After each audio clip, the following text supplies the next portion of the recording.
नमस्कार विद्यार्थियों, हमारा क्लास 9th का ज्योग्राफी का चैप्टर 3 अफवाह चल रहा था और ब्रह्मपुत्र नदी तंत्र तक अभी तक हमने पढ़ लिया था। अगर आपने इससे पहले के वीडियो नहीं देखे हैं तो डिस्क्रिप्शन बॉक्स में जाइए, वहाँ पे मैं प्लेलिस्ट अवेलेबल करवा दूंगा। तो आज हमारा जो टॉपिक होने वाला है वो होने वाला है हिमालय की नदियों में ब्रह्मपुत्र नदी।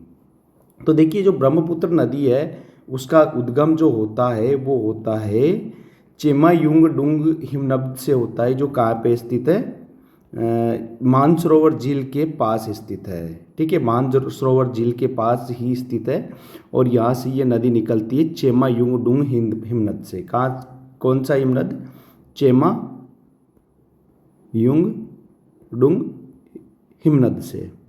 ठीक है, हिमनद से इसका उद्भव होता है। एक बार मैं आपको मैप बना के और भी बता देता हूँ कि किस तरीके से ये नदी फ्लो होती है। ठीक है, ये मैं आपके लिए मैप बना रहा हूँ।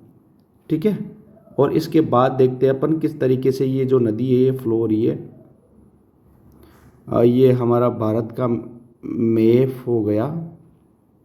देखिए, अब ये नदी यहाँ पर तिब्बत से निकल रही है, जहाँ से सिंधु नदी निकलती है ना, उसके आसपास से, यहाँ से मानसरोवर झील के आसपास से, और यहाँ से इस तरीके से वी आकार में ये कन्वर्ट होती है और यहाँ इधर से ही गंगा रिवर आ रही है एक, जो बांग्लादेश में यहाँ मिल जाती है और फिर आपस में ये कहाँ निकल जाती है, समुद्र में अपना डेल्टा बनाती है। तो ये रिवर है, ये कहलाती है ब्रह्मपुत्र, जो कहाँ से उद्भव कहाँ से होता है इसका, मानसरोवर झील के पास चेमायुंगडुंग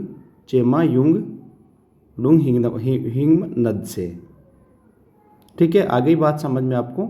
इसे सांगपो के नाम से भी जाना जाता है। ठीक है, इसे सांगपो, पद्मा आदि के नाम से भी जाना जाता है ये। ठीक है, आगे देखिए, सांगपो के नाम से भी जाना जाता है। अब आगे देखिए, ब्रह्मपुत्र नदी तिब्बत की मानसरोवर झील के पूर्व तथा सिंधु एवं सतलज के स्रोतों के काफ़ी नज़दीक से निकलती है। मतलब ये मानसरोवर झील के पास से चेमायुंगडुंग हिमनद से निकलती है। ठीक है, और इसकी जो लंबाई है लगभग 2900 किलोमीटर है। 2900 किलोमीटर के आसपास इसकी लंबाई है। ठीक है, सिंधु नदी से कुछ ये लंबी है, परंतु जो इसका जो ज़्यादातर भाग है ना वो कहाँ है, भारत से बाहर है। कहाँ पे? तिब्बत वाला जो पार्ट है वहाँ पे, तिब्बत में ज़्यादातर इसका पार्ट है और कुछ बांग्लादेश में स्थित है। भारत में जो इसका पार्ट है वो बहुत ही कम है, जैसा कि आपको मैं मैप की सहायता से दिखा देता हूँ। ये देखिए, ये सांगपो नदी है, ये पूरी इधर कहाँ पे, तिब्बत में। यहाँ से, यहाँ पर से ये कुछ पार्ट आसाम वाला जो एरिया है यहाँ पर है, और बाकी का फिर कहाँ आ जाता है, बांग्लादेश में आ जाता है। इस साइड में ये वाला पूरा एरिया है बांग्लादेश में आ जाता है, और इधर ये कहाँ पे है, तिब्बत में है, जो चीन के अधीन है। केवल ये वाला जो कुछ पार्ट है ना, यही कहाँ पे है, भारत में स्थित है। ठीक है, आगे देखिए। अब ये हिमालय के समानांतर पूर्व की ओर बहती है। देखिए, ये हिमालय के समानांतर बह रही है ये वाली नदी। आप यहाँ से देखिए, आप एक बार मैं इसको मिटा देता हूँ। ये देखिए, ये हिमालय, ये पूरा हिमालय है इस साइड में। ठीक है, इसके समानांतर बह रही है ये, इसके समान ये वाली, और यहाँ पर यू आकार का टर्न लेती है ये इस जगह पे। ये यहाँ पे ये ले रही, देखिए यहाँ पर स्थित नामचा बरवा। ठीक है, यहाँ पर यू आकार का क्या लेती है, ये टर्न लेती है और भारत में प्रवेश करती है। ठीक है, अब देखो आगे, नामचा बरवा सिक्कर के पास यह अंग्रेजी के यू आकार जैसा मोड़ बनाकर भारत के अरुणाचल प्रदेश में गोर्ज के माध्यम से प्रवेश करती है। भारत के कौन से स्टेट में प्रवेश करती है? अरुणाचल प्रदेश में। यहाँ पे अरुणाचल प्रदेश में प्रवेश करती है यहाँ से, और आगे बहती हुई कहाँ निकल जाती है, कहाँ पे मिल जाती है, गंगा में मिल जाती है। यहाँ इसे दिहांग के नाम से जाना जाता है, और वहाँ पर जो अरुणाचल प्रदेश है वहाँ पर इसे किसके नाम से जाना जाता है? दिहांग के नाम से जाना जाता है। तथा दिबांग, लोहित, कनुला एवं दूसरी सहायक नदियाँ इसमें मिलकर असम में ब्रह्मपुत्र नदी का निर्माण करती है। इसके अलावा और बाकी की नदियाँ भी इसमें मिलती है, जैसे ये दिहांग आ गई। ठीक है, दिहांग आ रही है, लोहित नदी हो गई। इसके अलावा और भी नदियाँ मैं आपको बता देता हूँ। मैं ये देखिए, दिबांग, लोहित, दिहांग, ठीक है, यहाँ पर ही स्थित है मांजुली, ये द्वीप है ना, विश्व का सबसे बड़ा नदी द्वीप यहाँ पे। तो ये इस तरीके से किसका निर्माण करती है, ब्रह्मपुत्र नदी का निर्माण करती है। देखिए, ब्रह्मपुत्र नदी को तिब्बत में सांगपो एवं बांग्लादेश में जमुना के नाम से भी जाना जाता है। ठीक है, बांग्लादेश में किसके नाम से जाना जाता है, इसे जमुना के नाम से भी जाना जाता है। आगे देखिए, ये एक बार और देखिए, मैप देख लीजिए किस तरीके से इसका उद्गम हो रहा है। ठीक है, ये देखिए इस तरीके से ये रिवर फ्लो हो रही है यहाँ से, ब्रह्मपुत्र, ये लोहित नदी रही, बराक रही, ठीक है ना, सुबनसिरी नदी रही, ये इस तरीके से आती है। ये वाली, ये इधर से कौन सी नदी, गंगा नदी आ रही है, और यहाँ पर इन दोनों का मिलन होता है, और ये यहाँ पर आखिरकार कहाँ आ जाती है, बंगाल की खाड़ी में मिल जाती है। ठीक है, आगे बात समझ में, आगे देखिए। इसके बाद देखिए, अब देखो तिब्बत क्या है कि एक शुष्क क्षेत्र है। तिब्बत क्या है, एक शुष्क क्षेत्र है, वहाँ पर इतना ज़्यादा इसको पानी नहीं मिलता है। ठीक है, तिब्बत में ज़्यादा पानी नहीं है और वो एक शुष्क क्षेत्र है। अतः यहाँ इस नदी में जल एवं सिल्ट की मात्रा बहुत कम होती है।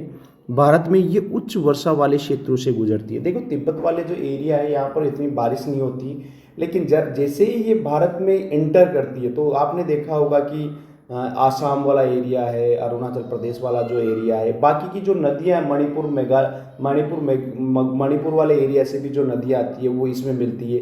तो यहाँ पर पानी की मात्रा बहुत ज़्यादा बढ़ जाती है। यहाँ नदी में जल व सिल्ट की मात्रा बढ़ जाती है।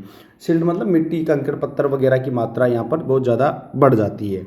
असम में ब्रह्मपुत्र अनेक धाराओं में बहकर एक गुम्फित नदी के रूप में बहती है, और आसाम में ये बहुत ही ज़्यादा धाराओं में बढ़कर क्या होती है, बहती है, तथा बहुत से नदीय द्वीपों का निर्माण करती है। यहाँ पर बहुत सारे नदीय द्वीप क्या, द्वीप किसे कहा जाता है, जो चारों ओर पानी से घिरा होता है। द्वीप किसे कहा जाता है, जो चारों ओर से पानी से घिरा रहता है, चारों ओर पानी से या जल से घिरा स्थलखंड क्या कहलाता है, द्वीप कहलाता है। ठीक है, तो नदी में जो द्वीप बने होते हैं इसे नदी द्वीप कहते हैं, और यहाँ पर ब्रह्मपुत्र बहुत सारे नदीय द्वीपों का क्या करती है, निर्माण करती है। क्या आपको ब्रह्मपुत्र के द्वारा बनाए गए विश्व के सबसे बड़े नदीय द्वीप के नाम याद है ना, अपन ने बताया था अभी, मांजुली द्वीप। ठीक है ना, मांजुली विश्व का सबसे बड़ा नदीय द्वीप है। प्रत्येक वर्ष वर्षा ऋतु में नदी अपने किनारों से ऊपर बहने लगती है एवं बाढ़ द्वारा असम तथा बांग्लादेश में बहुत अधिक क्षति पहुंचाती है। ये नदी बहुत ही ज़्यादा, यहाँ पर बाढ़ आती है, बहुत ज़्यादा बाढ़ आने के कारण यहाँ पर जान व माल दोनों की हानि होती है। उत्तर भारत की अनेक नदियों के विपरीत ब्रह्मपुत्र नदी में सिल्ट निक्षेपण की मात्रा बहुत अधिक होती है। देखो, उत्तर भारत में जो नदी है ना, उससे सबसे ज़्यादा जो देखने को मिलती है अपने को, जो नदी निक्षेपण का मतलब क्या होता है कि जो ये काट के लाती है ना, सिल्ट वगैरह काट के लाती है, ये सबसे ज़्यादा काट के लाती है यहाँ पे। ठीक, इस कारण जो नदी की सतह होती है वो बढ़ जाती है और बार बार अपनी धारा में परिवर्तन करती है। देखो, इसमें बहुत ज़्यादा सिल्ट वगैरह लाती है, तो ये क्या हो जाती है, बहुत ज़्यादा कटाव करती है। ये क्या करती है, कटाव करती है पत्थर का, मिट्टी का। इस कारण ये बहुत ज़्यादा कटाव करने के साथ साथ अपने साथ क्या बहा के लाती है, मिट्टी हो गया, कंकड़, मिट्टी, ठीक है, कंकड़ पत्थर, ठीक है, पत्थर, ये बहा के लाती है, और बहुत ही ज़्यादा बार बार ये अपना नदी में क्या करती रहती है, मार्ग चेंज करने लग जाती है। तो इससे क्या होता है कि बहुत ज़्यादा यहाँ पर बाढ़ देखने को मिलती है। ठीक है, आगे देखो, अब आगे देखिए, तो ये अपनी ब्रह्मपुत्र नदी थी। अब देखेंगे अपन प्रायद्वीपीय नदियाँ। प्रायद्वीपीय नदियों की बात करने वाले हैं अभी अपन। अब हिमालय की जो मेन 3 रिवर नदी तंत्र था वो अपना समाप्त हो चुका है। हिमालय की नदी तंत्र में हमने गंगा, ब्रह्मपुत्र और सिंधु नदी तंत्र का हमने अध्ययन किया है। अब इसके बाद हम बात करेंगे प्रायद्वीपीय भारत की नदियाँ